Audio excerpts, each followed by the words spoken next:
And here was my mother, his tribal enemy, a Xhosa woman alone with two small children, one of them a mixed child, no less.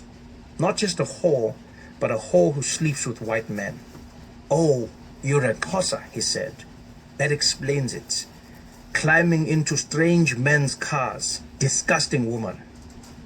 My mom kept telling him off, and he kept calling her names, yelling at her from the front seat, wagging his finger in the rearview mirror and growing more and more menacing until finally he said, "That's the problem with you Xhosa women.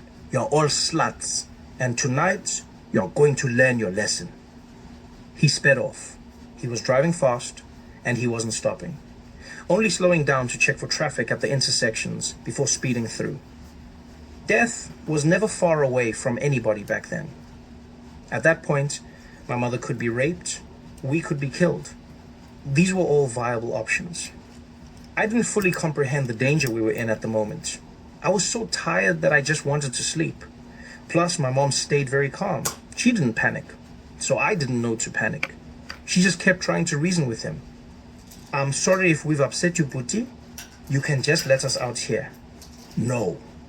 "Really, it's fine. We can just walk." "No." He raced along Oxford Road, the lanes empty, no other cars out.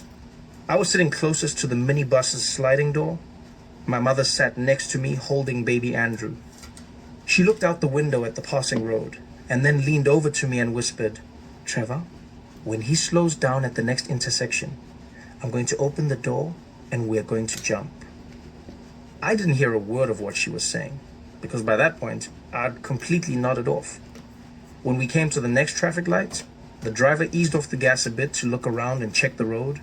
My mother reached over, pulled the sliding door open, grabbed me, and threw me out as far as she could.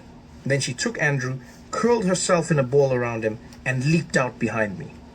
It felt like a dream until the pain hit. Bam! I smacked hard on the pavement. My mother landed right beside me, and we tumbled and tumbled and rolled and rolled. I was wide awake now. I went from half asleep to what the hell? Eventually, I came to a stop and pulled myself up, completely disoriented. I looked around and saw my mother already on her feet. She turned and looked at me and screamed, "Run!" So I ran, and she ran, and nobody ran like me and my mom.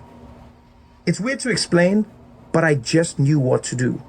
It was animal instinct, learned in a world where violence was always lurking and waiting to erupt.